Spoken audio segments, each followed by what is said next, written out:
Biografi Ki Hajar Dewantara, pahlawan Indonesia.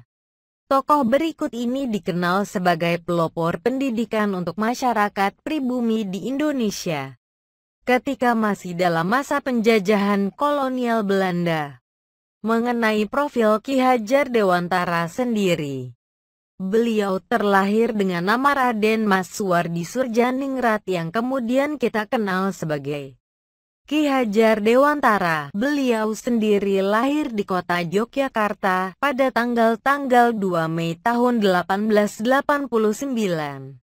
Hari kelahirannya kemudian diperingati setiap tahun oleh bangsa Indonesia sebagai Hari Pendidikan Nasional. Beliau sendiri terlahir dari keluarga bangsawan. Ia merupakan anak dari J.P.H. Soedjadjingrat yang merupakan cucu dari Pakualam III. Terlahir sebagai bangsawan, maka beliau berhak memperoleh pendidikan untuk para kaum bangsawan. Mulai bersekolah dan menjadi wartawan. Ia pertama kali bersekolah di LS, yaitu Sekolah Dasar untuk Anak-anak Eropa, Belanda dan juga kaum bangsawan. Selepas dari LS, ia kemudian melanjutkan pendidikannya di STOVIA, yaitu sekolah yang dibuat untuk pendidikan dokter pribumi di kota Batavia pada masa kolonial Hindia Belanda, yang kini dikenal sebagai Fakultas Kedokteran Universitas Indonesia. Meskipun bersekolah di STOVIA, Ki Hajar Dewantara tidak sampai tamat sebab ia menderita sakit. Ketika itu, Ki Hajar Dewantara cenderung lebih tertarik dalam dunia jurnalistik atau tulis-menulis. Hal ini dibuktikan dengan bekerja sebagai wartawan di beberapa surat kabar pada masa itu. Antara lain, Sedio Tomo, Medan Java, The Express, Utusan Hindia, KOM Muda, Cahaya Timur, dan Pusara. Gaya penulisan Ki Hajar Dewantara pun cenderung tajam, mencerminkan semangat anti-kolonial, seperti yang ia tuliskan berikut ini dalam surat kabar The Express pimpinan Douwes Dekker. Sekiranya aku seorang Belanda, aku tidak akan menyelenggarakan pesta-pesta kemerdekaan di negeri yang telah kita rampas sendiri kemerdekaannya. Sejajar dengan jalan pikiran itu, bukan saja tidak adil, tetapi juga tidak pantas untuk menyuruh si Inlander memberikan sumbangan untuk dana perayaan. Itu, ide untuk penyelenggaraan perayaan itu saja sudah menghina mereka. Dan sekarang kita keruk pula kantongnya. Ayo teruskan saja penghinaan lahir dan batin itu. Kalau aku seorang Belanda, hal yang terutama menyinggung perasaanku dan kawan-kawan sebangsaku ialah kenyataan bahwa Inlander diharuskan ikut mengongkosi suatu kegiatan yang tidak ada kepentingan sedikit pun baginya. Tulisan tersebut kemudian menyulut kemarahan pemerintah kolonial Hindia Belanda kala itu yang mengakibatkan Ki Hajar Dewantara ditangkap dan kemudian ia diasingkan ke Pulau Bangka, di mana pengasingannya atas permintaannya sendiri. Pengasingan itu juga mendapat protes dari rekan-rekan organisasinya, yaitu Douwes Dekker dan Dr. Cipto Mangunkusumo, yang kini ketiganya dikenal sebagai Tiga Serangkai. Ketiganya kemudian diasingkan di Belanda oleh pemerintah kolonial. Masuk organisasi Budi Utomo. Berdirinya organisasi Budi Utomo sebagai organisasi sosial dan politik kemudian mendorong Ki Hajar Dewantara untuk bergabung di dalamnya. Di Budi Utomo ia berperan sebagai propaganda dalam menyadarkan masyarakat pribumi tentang pentingnya semangat kebersamaan dan persatuan sebagai bangsa Indonesia. Munculnya Douwes Dekker yang kemudian mengajak Ki Hajar Dewantara untuk mendirikan organisasi yang bernama Indische Partij yang terkenal.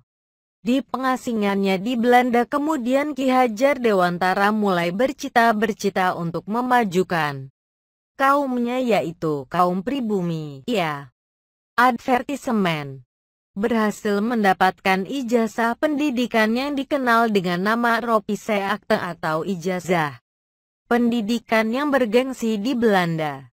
Ijazah inilah yang membantu beliau untuk mendirikan lembaga-lembaga pendidikan yang akan ia buat di Indonesia. Di Belanda pula ia memperoleh pengaruh dalam mengembangkan sistem pendidikannya sendiri. Biografi Ki Hajar Dewantara, pahlawan Indonesia. Pada tahun 1913 Ki Hajar Dewantara kemudian mempersunting seorang wanita keturunan bangsawan yang bernama Raden Ajeng Sutartinah yang merupakan putri Pakualaman, Yogyakarta. Dari pernikahannya dengan R.A. Sutartinah, Ki Hajar Dewantara kemudian dikaruniai dua orang anak bernama Nisutapi Asti dan Ki Subroto Haryo Mataram. Selama di pengasingannya, istrinya selalu mendampingi dan membantu segala kegiatan suaminya terutama dalam hal pendidikan. Kembali ke Indonesia dan mendirikan taman siswa.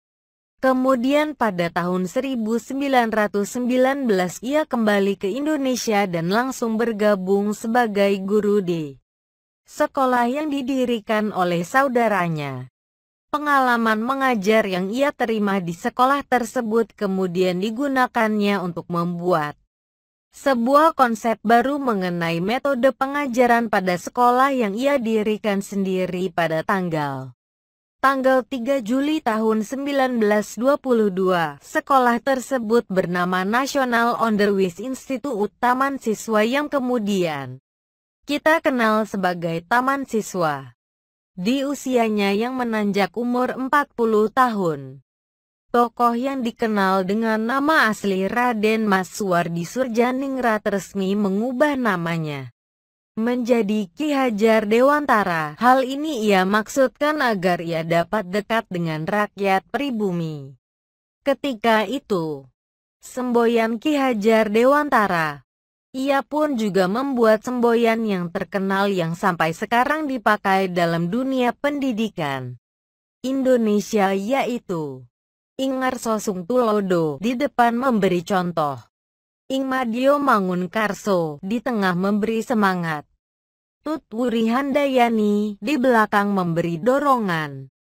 Penghargaan pemerintah kepada Ki Hajar Dewantara. Selepas kemerdekaan bangsa Indonesia pada tahun 1945, Ki Hajar Dewantara kemudian diangkat oleh Presiden Soekarno sebagai Menteri Pengajaran Indonesia yang kini dikenal dengan nama Menteri Pendidikan. Berkat jasanya, ia kemudian dianugerahi Doktor Kehormatan dari Universitas Gadjah Mada. Biografi Ki Hajar Dewantara, pahlawan Indonesia. Selain itu ia juga dianugerahi gelar sebagai Bapak Pendidikan Nasional dan juga sebagai pahlawan nasional oleh Presiden Soekarno ketika itu atas jasa-jasanya dalam merintis pendidikan bangsa Indonesia. Selain itu, pemerintah juga menetapkan tanggal kelahiran beliau yakni tanggal 2 Mei diperingati setiap tahun sebagai Hari Pendidikan Nasional. Ki Hajar Dewantara wafat pada tanggal 26 April tahun 1959 di Yogyakarta dan dimakamkan di Taman Wijaya Brata. Wajah beliau diabadikan pemerintah ke dalam uang pecahan sebesar Rp20.000.